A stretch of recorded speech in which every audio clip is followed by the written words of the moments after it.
You are very lucky engines, said Stepney. Your branch has got everything.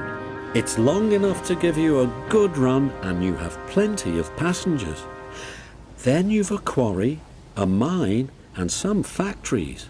So you need plenty of trucks. Trucks are fun, he went on wistfully. I miss them on our line.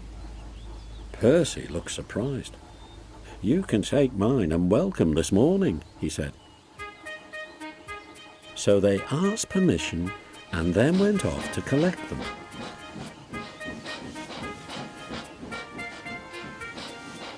Toby and Thomas gaped in wonderment. Stepney took his trucks to the harbour, picked up a load of empties and started back. On the way they were stopped by a signal near a cricket field where a match had just started.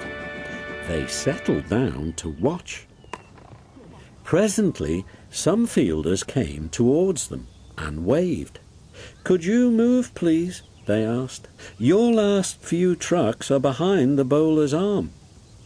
Sorry, smiled the driver. Will this do? And he eased Stepney forward till he stood under the signal. The cricketers shouted their thanks and play started again. The batsman hit out and soon a skyer towered towards the train. Clunk! Down went the signal. There was another clunk too, as the ball fell on the train. But neither driver nor fireman heard it.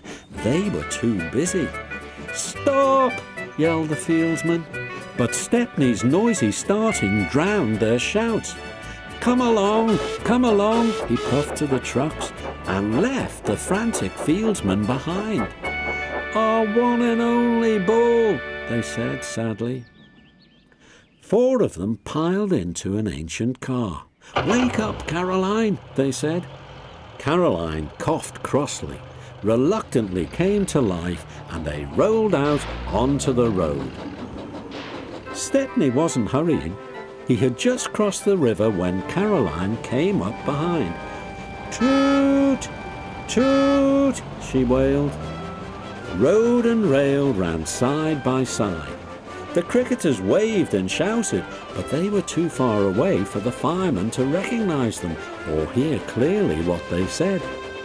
If those jokers want a race, remarked the driver, they can have one. He advanced his regulator and Stepney drew ahead.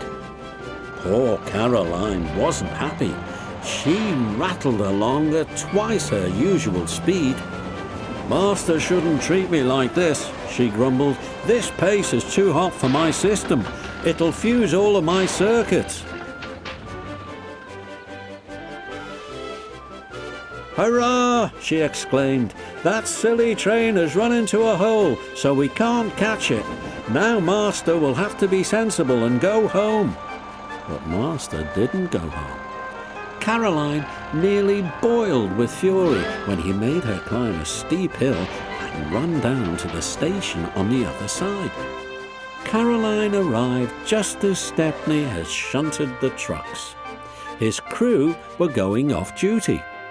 The cricketers explained what had happened. The driver and the fireman were surprised. Did you say the 3rd truck from the van? They asked. They all went and looked. The ball was there, nestling under some straw. We're very sorry, the driver said. Never mind, you couldn't help it. Now we must get back quickly. That's just it, said the driver. You'll never be quick in Caroline. She looks worn out. Wait a minute, he went on. I've got a plan. The driver spoke to the station master and signalman. Then they rolled Caroline onto a flat truck and coupled a brake van behind. The cricketers got in and Stepney pulled the train. They reached the field in no time. Stepney watched while driver, fireman and guard sat in the pavilion. There were no more lost balls, and the game was played to an exciting finish. Even Caroline was pleased. She doesn't think trains silly now. They have their uses, she says. They can save the wear on a poor car's wheels.